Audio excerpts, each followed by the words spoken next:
Hello, Radhe Radhe, जय श्री कृष्णा। साथियों, आप सभी का आपके इस YouTube चैनल पर एक बार फिर से स्वागत। हम बात कर रहे थे मारवाड़ स्कूल की, और मारवाड़ स्कूल के अंदर हमने शुरू कर रखा था। सबसे पहले हमने पढ़ी थी जोधपुर जो शैली है उसके बारे में। आज अपन बात करेंगे बीकानेर शैली के बारे में, और बीकानेर शैली के अंदर जो भी चित्रकार रहे हैं, किसके शासन काल में स्वर्ण काल रहा था, उनके बारे में डिटेल से बात करेंगे। चलिए बिना किसी देरी के आज शॉर्ट, ज़्यादा लंबा वीडियो नहीं बनाएंगे, शॉर्ट वीडियो के अंदर अपन पूरी बात कर लेंगे, ठीक है ना। तो बात करते हैं सबसे पहले बीकानेर शैली की। तो बीकानेर शैली के अंदर अगर बात करें, प्रारंभ की अगर बात करें, तो लगभग 16वीं शताब्दी के अंत में इस शैली का क्या हो चुका था, प्रारंभ हो चुका था। और प्रारंभ करने वाले जो शासक थे वो इस टाइम के शासक थे राय सिंह जी, ठीक है। राय सिंह जी के टाइम में एक प्राचीन चित्र जो बनाया गया था वो भागवत पुराण से संबंधित बनाया गया था, ठीक है ना। ये भी आप क्लियर थोड़ी सी ध्यान रखिएगा। चलिए अपन बात कर लेते हैं सबसे पहले यहाँ से। अगर बात करें इस इनके काल की जो प्रारंभ जो हुआ था वो कब हुआ था, तो मैं यहाँ पर लिख देता हूँ, आपको एक एक चीज बता देता हूँ, यहाँ से टिक मार्क करता जाऊंगा मैं। प्रारंभ 16वीं सदी के अंत तक, 16वीं सदी के अंत तक इस शैली का क्या हुआ था, प्रारंभ हुआ था। इस टाइम में शासक कौन थे, तो याद रखिएगा राय सिंह जी थे। कौन थे? राय सिंह जी। अब राय सिंह जी के टाइम में एक चित्र बनाया गया जिसका नाम है भागवत पुराण। क्या नाम याद रखोगे? ये जो इनके समय में एक चित्र बनाया गया जिसका नाम है भागवत पुराण से संबंधित चित्र बनाया गया, और कहा जाता है कि ये भागवत पुराण वाला जो चित्र है वो बीकानेर शैली का सबसे प्राचीन चित्र है। प्राचीन चित्र है बीकानेर शैली का। अगर प्राचीन चित्र की अगर बात करूं तो कौन सा है, तो ध्यान से सुनिएगा, भागवत पुराण है, जो राय सिंह जी के टाइम में क्या करवाया गया था, चित्रित करवाया गया था। ये ध्यान रखिएगा। अगर बात करूं राय सिंह जी ने क्या किया था, मुगल, इनके समय में इस शैली के ऊपर मुगल प्रभाव पड़ गया था, ठीक है ना। ये भी आप थोड़ी सी ध्यान रखिएगा। मुगल प्रभाव देखने को मिलेगा आपको, मुगल प्रभाव भी आपको यहाँ पर इस शैली के अंदर इनके समय में आपको देखने को मिलेगा। उन्होंने क्या किया, कुछ 7 जो कलाकार जो है, ठीक है ना, वो कहाँ लेकर आए, बीकानेर लेकर आए थे, ठीक है ना। 7 कलाकार कहाँ लेकर आए, बीकानेर लेकर आए, जिसमें से मुख्य जो कलाकार थे इनके शासनकाल में, प्रमुख जो थे उनमें याद रखिएगा, एक अली रजा है, अली राजा या अली रजा, एक का नाम है हामिद, हामिद, एक का नाम है रुकनुद्दीन, रुकनुद्दीन। तो ये कुछ मुख्य जो है उनके बाद में याद रखिएगा, मुख्य जो है, प्रमुख जो है, अली रजा है, हामिद है, रुकनुद्दीन है। तो ऐसे कुछ कलाकारों को कहाँ से, बीकानेर की तरफ यहाँ पर लाए थे, ठीक है ना। मुगल दरबार से कुछ कलाकारों को बीकानेर लेकर आए गए। तो कौन लेकर आए थे? राय सिंह जी लेकर आए थे, ठीक है ना। तो ये इतना इफेक्ट याद रखिएगा। प्रारंभ कब हुआ? 16वीं सदी के अंत में हुआ। राय सिंह जी के टाइम में एक भागवत पुराण पर चित्र बनाया गया, जो बीकानेर शैली का प्राचीन चित्र भी कहा जाता है। मुगल प्रभाव इनके समय में देखने को मिलता है, और प्रमुख जो इनके जो मुगल दरबार से ये क्या होते, कुछ कलाकारों को बीकानेर लेकर आए थे, जिनमें से मुख्य है अली रजा, हामिद और रुकनुद्दीन, ठीक है। इतना याद रख लोगे। उसके बाद में अगर बात करें यहाँ से चित्रकार परिवार, देखिए बीकानेर शैली जो है उसके अंदर मुख्य रूप से 2 परिवारों का बहुत ही महत्वपूर्ण योगदान है। बीकानेर शैली के अंदर सबसे ज्यादा महत्वपूर्ण जो परिवार जो है वो 2 परिवार हैं। 2 नंबर की बात कर रहा हूं, ठीक है ना। तो परिवार जो है बीकानेर शैली के अंदर, या बीकानेर जो चित्रकला है उसके अंदर 2 परिवारों का बहुत इंपॉर्टेंट रोल है। ये 2 परिवार कौन कौन से हैं, तो ध्यान से सुनिएगा दोस्तों। इनमें से एक परिवार है उस्ता परिवार। कौन सा परिवार है? उस्ता परिवार है। और एक परिवार है मथेरना परिवार, मथेरना, ठीक है। मथेरना परिवार एक हो गया, उस्ता परिवार। दोस्तों देखिए, उस्ता परिवार क्या है, ये उस्ता कला सिद्धहस्त है। कौन सी कला से? उस्ता कला के लिए सिद्धहस्त है, यानी कि उस्ता कला जानता ही है, और ये मथेरना कला से संबंध रखता है। अब यहां से देखिए, आपको पता होना चाहिए कि उस्ता वास्तव में है क्या। देखिए दोस्तों, आप सभी जानते होंगे कि उस्ता का मतलब अपन अमूमन क्या लगाते हैं कि जो ऊंट जो है उसके ऊपर चित्रकारी करने को अपन मानते हैं। जैसे कैंची से कटिंग कर दिया, अलग अलग डिजाइन बना दी, तो अपन मेनली उसी को ही उस्ता मानते हैं। पर एक्चुअल में वो बात है नहीं, क्योंकि उस्ता का मतलब होता है कि ऊंट की जो खाल होती है उसके ऊपर सोने का चित्रांकन करना, सोने के द्वारा उनके ऊपर चित्रों को अंकन करना, ये कहलाती है उस्ता कला। यानी कि ऊंट की खाल पर सोने का चित्रांकन क्या कहलाता है? उस्ता कला कहलाता है। तो ये थोड़ी सी आप ध्यान रखिएगा। क्या याद रखिएगा? ऊंट की खाल पर सोने का चित्रांकन, सोने का चित्रांकन, यानी कि सोने से चित्रों का अंकन किया जाता है, तो उसको अपन बोलते हैं उस्ता कला। ठीक है ना। अब उस्ता कला के अंदर भी कुछ जो शुरुआत की थी उस्ता कला की, ये शुरुआत किसने की थी, तो याद रखिएगा अली रजा और रुकनुद्दीन। अली रजा और रुकनुद्दीन जो थे, इन्होंने उस्ता कला की क्या की थी, बीकानेर के अंदर शुरुआत करी थी पहले। ये इन दोनों के नाम है, याद रखिएगा। ठीक है ना। अगर बात करें मथेरना परिवार की, तो दोस्तों मथेरना परिवार से आप याद रखिएगा, ये जो परिवार है वो राजस्थानी के साथ जैन शैली से संबंधित चित्र बनाता है। जैन शैली का मिश्रित जो स्वरूप है वो चित्रों में देखने को मिलता है। मथेरना का मतलब क्या, एक्चुअल में अगर देखें तो मथेरना का मतलब होता है गंगोर पर जो मूर्तियां होती है उनके ऊपर चित्रांकन करना। ठीक है ना, उनकी साज सज्जा करना, वो कहलाता है मथेरना वाला, मेनली अगर बात करें तो। ठीक है ना। तो बात करें इस मथेरना कला का, जो मथेरना जो परिवार है वो क्या करता है, राजस्थानी और जैन शैली को मिश्रित रूप से चित्रों के अंदर है क्या करता है, दिखाता है। ये बात आप ध्यान रखिएगा, मथेरना की बात याद करें। अगर बात करें उस्ता परिवार के अंदर जो कलाकार है वो कौन कौन है, तो याद रखिएगा, इनको याद रखिएगा एक ट्रिक से, जिसको मैं बता देना चाहूंगा। यहां लिख रहा हूं, उस्ता परिवार के जो चित्रकार हैं, उस्ता के जो चित्रकार हैं उनके नाम आप थोड़े याद रखिएगा। ये बीकानेर शैली से संबंधित चित्रकार हो जाएंगे। ठीक है ना।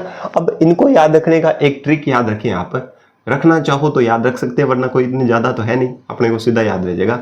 बंदा है हिसार का। आप जानते हो कि मुगल दरबार से राय सिंह जी कुछ 7 उस्ता कलाकारों को लेकर के कहाँ पर आए, बीकानेर में आए, और वहां से बीकानेर शैली की क्या हुई, लगभग शुरुआत मानी जाती है। तो हिसार जो है, हिसार का, ठीक है ना, हिसार का याद रखना है। कहां का बंदा है, हिसार का। तो ही से याद रखे हिसामुद्दीन उस्ता। इनके आगे उस्ता लगा लेना, क्योंकि ये अपने आगे क्या लगाते हैं, उस्ता लगाते हैं। सा से साहिबदीन। एक साहिबदीन वो अलग है, जसवंत सिंह फर्स्ट के टाइम में मैंने बताया था आपको, रागमाला का चित्रण किया था, वो अलग है, ये अलग है, साहिबदीन। एक याद रखिएगा रुकनुद्दीन, रै से रुकनुद्दीन, क्या याद रखिएगा, रुकनुद्दीन। और का से याद रखिएगा कायम उस्ता।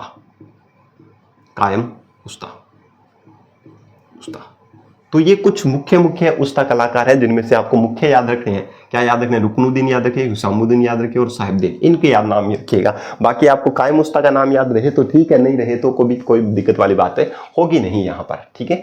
अब यहां से बात करें मथेरना जो चित्रकार है, मथेरना कला के जो चित्रकार है वो कौन कौन है, तो इनको तो आप थोड़े से याद रखिएगा। पहला नाम याद रखिएगा मुन्ना लाल। मैं से मथेरना और मैं से ही मुन्ना लाल याद रख लेंगे। मैं से मथेरना, मैं से याद रखिएगा मुकुंद। मुंह से शुरू होता है, दोनों मुंह से शुरू है, मुकुंद और मुन्ना लाल, और मैं ही मथेरना। ठीक है, याद रह जाएगा। उसके बाद में याद रखिएगा 3 नंबर आपको याद रखना है, क्या याद रखिएगा, चंदूलाल। मुन्ना लाल, चंदूलाल, मुकुंद। ठीक है, ऊ की मात्रा आ रही है लगभग, मुन्ना लाल, मुकुंद, चंदूलाल। एक याद रखिएगा राम किशन, वो एक याद रखिएगा जय किशन। राम और जय, राम की क्या है, जय, तो ऐसे करके याद रख लीजिएगा। तो बस आपको इतना याद रखना है, मुन्ना लाल, मुकुंद, चंदूलाल, राम किशन, जय किशन। तो ये इधर वाले मथेरना कला से संबंधित चित्रकार है। ठीक है, उस्ता कलाकारों को आप याद रखिएगा, कौन कौन उस्ता कला है, कौन मथेरना कला से संबंधित है, मैंने पहले ही बता दिया आपको। उसके बाद में चित्रकला परिवार हो गए 2, कौन कौन से, एक तो उस्ता परिवार और एक कौन सा, मथेरना परिवार। ठीक है ना, इनके बारे में डिटेल से बात कर लिया हमने। स्वर्णकाल की अगर मैं बात करूं तो याद रखिएगा, इनका जो स्वर्णकाल है इस कला के अंदर, स्वर्णकाल था अनूप सिंह जी के टाइम में। महाराजा अनूप सिंह जी का टाइम जो है वो बीकानेर शैली का क्या माना जाता है, स्वर्णकाल माना जाता है। दोस्तों एक चीज आप यहां से ध्यान रखिएगा, स्वर्णकाल जो है, क्योंकि इनके समय में बहुत ज्यादा चित्रित करवाए गए बीकानेर शैली से संबंधित है, तो इनके अंदर क्या होगा, बीकानेर जो अनूप सिंह जी जो थे वो लाहौर से कुछ क्या थे, कलाकार लेकर आए थे, और उनको कहा जाता था उस्ताद। उनको क्या कहा गया, उस्ताद कहा गया। जो है लाहौर से, कहां से, लाहौर से मुगल चित्रकार लेकर आए। मुगल चित्रकार कहां लेकर आए, तो याद रखिएगा बीकानेर लेकर आए। और ये मुगल चित्रकार जो है वो बाद में क्या कहलाए, उस्ताद कहलाए। क्या कहलाए, उस्ताद का मतलब होता है एक तरह से जो अपने काम में सिद्धस्थ हो, यानी कि निपुण हो, अपने काम का बहुत अच्छा जानकार हो, उसको अपन उस्ताद कह देते हैं। ठीक है ना। तो ये लाहौर से कुछ मुगल चित्रकार लेकर आए जिनको क्या है, उस्ताद जो है। ठीक है ना। मुख्य जो है इनके समय में जो मुख्य है चित्रकार वो याद रखिएगा। मुख्य जो चित्रकार है वो कौन कौन है, तो याद रखिएगा, एक तो रामलाल, एक हसन, रामलाल, अली रजा। ये मुख्य मुख्य क्या थे, चित्रकार थे। ठीक है ना, ये याद रखें। उसके बाद में अगर बात करें गद सिंह के टाइम में बात करूं, तो गद सिंह के टाइम में, महाराजा गद सिंह के टाइम में एक चित्रकार था जो इन मुगल चित्रकारों के साथ ही आया था, जिसका नाम है शाह मोहम्मद। और शाह मोहम्मद को इन्होंने अपना दरबारी चित्रकार बना दिया। दरबारी चित्रकार किसको बनाया था, तो याद रखिए, इनके समय में जो दरबारी चित्रकार था गद सिंह के, वो था कौन था, तो याद रखिएगा शाह मोहम्मद। ये नाम याद रखिएगा, इंपॉर्टेंट नाम है शाह मोहम्मद। ठीक है ना, तो शाह मोहम्मद जो है वो किसके काल में दरबारी चित्रकार था, गद सिंह के टाइम में था। ठीक है ना, ये बात क्लियर रखें। उसके बाद में चित्रकार मैं आपको पहले ही पढ़ा चुका हूं, कौन कौन से बताया मैंने, उस्ताद कला के अंदर बताया हिसार का आदमी। ठीक है ना, हिसार का, इसे हिसामुद्दीन, शाह से साहिबुद्दीन, और रू से रुकनुद्दीन, और का से कायम उस्ताद। ठीक है ना, और अगर बात करें मथेरना की, अगर बात करूं तो मथेरना के अंदर मैंने बता दिया मुन्ना लाल है, मुकुंद है, चंदूलाल है, राम किशन है और जय किशन है। ये मैंने आपको चित्रकारों में पहले ही बता चुका हूं। अगर बात करें विशेषताओं की, अगर बात करें तो दोस्तों ध्यान से सुनिएगा, यहां पर विशेषता अगर मैं बात करूं,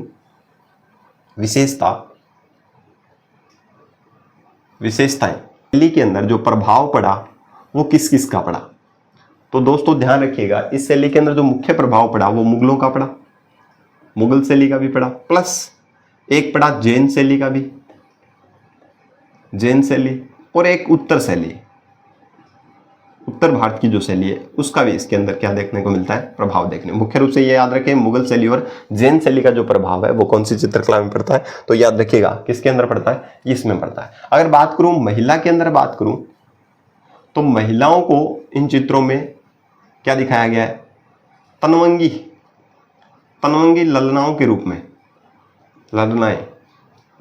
ठीक है ना, महिलाओं को तनवंगी ललनाओं के रूप में क्या किया गया है, दिखाया गया है। ठीक है ना, तो ये देखिए तनवंगी क्या है, एक तरीके से आप मान सकते हो पतली महिलाएं।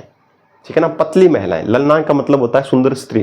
ठीक है ना, तो पतली पतली सुंदर सुंदर स्त्रियों का चित्रण किसमें किया गया, तो याद रखिएगा बीकानेर शैली में। यही ऐसा ही कुछ किशनगढ़ शैली के अंदर भी आपको देखने को मिलेगा। एक तरीके से आप मान सकते हो तनवंगी का मतलब पतली कमर वाली महिलाएं जो है वो है, एक जैसे वैसे बात करें तो जीरो फिगर। ठीक है ना, जीरो फिगर वाली जो महिलाएं हैं वो किसमें दिखाई गई है, तो किसमें दिखाई गई है, इसके अंदर बीकानेर वाली में। उसको जीरो फिगर से आप ज्यादा समझ रहे होंगे, पतली कमर वाली पतली पतली सुंदर सुंदर महिलाएं जो है वो इस चित्रकला के अंदर आपको देखने को मिलेगी। ठीक है, अब यहाँ पर जो पगड़ियां हैं वो ऊंची मारवाड़ी पगड़ियां, ऊंची मारवाड़ी पगड़ियां दिखाई गई है, ऊंची मारवाड़ी पगड़ियां, इनका भी यहाँ पर क्या किया गया है, चित्रण किया गया है। ठीक है ना, तो ये इतनी याद रखें, प्रभाव क्या है, मुगल जैन उत्तर शैली का प्रभाव देखने को मिलता है। महिलाएं तनवंगी ललनाओं के रूप में, यानी कि पतली कमर वाली जो महिलाएं हैं, ठीक है, सुंदर स्त्रियों का चित्रण किया गया है। ऊंची मारवाड़ी पगड़ियां भी इस शैली की मुख्य विशेषताएं हैं। अगर बात करूं मैं प्रमुख पशु पक्षी की, अगर बात करूं पशु पक्षी की अगर मैं बात करूं, तो याद रखिएगा यहां पर जो प्रमुख पशु पक्षी है वो ऊंट है। ठीक है ना, ऊंट और घोड़ा, ऊंट और क्या याद रखेंगे, घोड़ा याद रखेंगे, ऊंट और घोड़ा है, क्योंकि मारवाड़ क्षेत्र, मारवाड़ के अंदर ऊंट आपको देखने को मिलेगा। जैसे हमने जोधपुर शैली के अंदर देखा था, ऊंट है, खंजन है, कौवा है, तो ये मारवाड़ क्षेत्र वाली साइड में आपको ऊंट लगभग देखने को मिलेगा, ये ध्यान रखिएगा। ठीक है ना, तो याद रखिए प्रमुख पशु पक्षी क्या, ऊंट और घोड़ा है। प्रमुख वृक्ष की अगर बात करूं तो प्रमुख कौन सा है, आम। ठीक, बात करें प्रमुख वृक्ष आ गया। और इसके अंदर क्या है, प्रमुख रंग की अगर बात करूं तो प्रमुख रंग कौन सा है, पीला है। लिखिएगा कि इस शैली के जितने भी आपको चित्रकार देखने को मिल रहे हैं, मैंने आपको बताया था हिसामुद्दीन है, रुकनुद्दीन है, कायम उस्ता है, ठीक है ना, ये आपको कुछ नाम, नूर मोहम्मद है, शाह मोहम्मद है। ठीक है, नूर मोहम्मद भी आप याद रखिएगा, शाह मोहम्मद जो है, ऐसे ही आपको एक नूर मोहम्मद भी याद रखना है, क्योंकि आप सभी को पता है कि ये जो मुगल दरबारों से या फिर मुगल कलाकार हैं, ये सारे के सारे वहां से लाए गए हैं। तो मुगल कलाकार है, इसका मतलब सारे के सारे जो नोट करके याद रखिएगा, इस शैली के अंदर जो भी आपको चित्रकार देखने को मिलेगा वो सारे के सारे मुस्लिम चित्रकार हैं, मुस्लिम है सारे के सारे, लगभग अधिकांश आपको मुस्लिम मिलेंगे। ठीक है, और मुस्लिम चित्रकार जो है वो क्या करते थे, चित्रों पर ये जो चित्र बनाया करते थे, ये इंपॉर्टेंट लाइन हो जाती है कि चित्रों के नीचे नाम लिखा करते थे खुद का। ठीक है ना। चित्रों के नीचे क्या लिखते थे, नाम और तिथि का अंकन करते थे। तिथि का मतलब समय, ठीक है ना, समय लिख दिया करते थे कि इस टाइम में ये बनाया गया था। तो नाम और तिथि का अंकन जो है, अंकन जो किया गया है वो कौन सी शैली में देखने को मिलता है, तो याद रखिएगा बीकानेर शैली के अंदर, ठीक है ना। इंपॉर्टेंट था ये बताना, बहुत ज्यादा इंपॉर्टेंट था, इसलिए आप याद रखिएगा कि ऐसी कौन सी शैली है जिसके अंदर चित्रों के नीचे ज्यादातर तिथि और नाम का अंकन किया गया, तो याद रखिएगा बीकानेर शैली के अंदर, ठीक है ना। तो ये आपको थोड़ी सी क्या रखनी है, ध्यान में रखनी है बात, ठीक है। तो ये था बीकानेर शैली जिसके बारे में हमने डिटेल से बात करी। एक बार आप इसका रिवीजन कीजिएगा और रिवीजन करने के बाद में आप एक बार वापस से रिपीट करके देखेंगे तो आपके पूरे के पूरे क्लियर हो जाएंगे। मैंने आपको चित्रकार वापस मैं एक बार रिकॉल करवा रहा हूँ। हिसार का से याद रखिएगा, इसामुद्दीन का से कायम खा, ठीक है। हिसार से, हिसार नाम को देखिए पहले, हिसामुद्दीन, सा से साहिबुद्दीन और रै से रुकनुद्दीन और फिर का मतलब कायम उस्ताद, ठीक है ना। ऐसे करके आप याद रखिए, ठीक है। जैसे एक और अभी आपको बताया मैंने, शाह मोहम्मद है, एक ऐसे ही नूर मोहम्मद भी आप लिख सकते हो, तो नूर मोहम्मद है, शाह मोहम्मद है, यानी कि मुस्लिम नाम जब आपको दिखे तो वहां पर जब कई बार ऑप्शन में आता है तो उस हिसाब से आप थोड़ा सेट कर लीजिएगा, वो बीकानेर शैली से संबंध रखते हैं, ठीक है। अब उसके अंदर मैंने बात की जो मथेरना है, मैं से मथेरना, मैं से मुकुंद, मैं से मुन्नालाल, ठीक है। और चंदूलाल, मुन्नालाल तो वहां पर चंदूलाल आ जाएगा, फिर 2 और याद रखने, रामकिशन, जयकिशन, ठीक है। तो इस प्रकार से हमने आज बीकानेर शैली को क्या किया, कंप्लीट किया। नेक्स्ट वीडियो में बात करेंगे किशनगढ़ शैली। तब तक के लिए जय हिंद, जय भारत।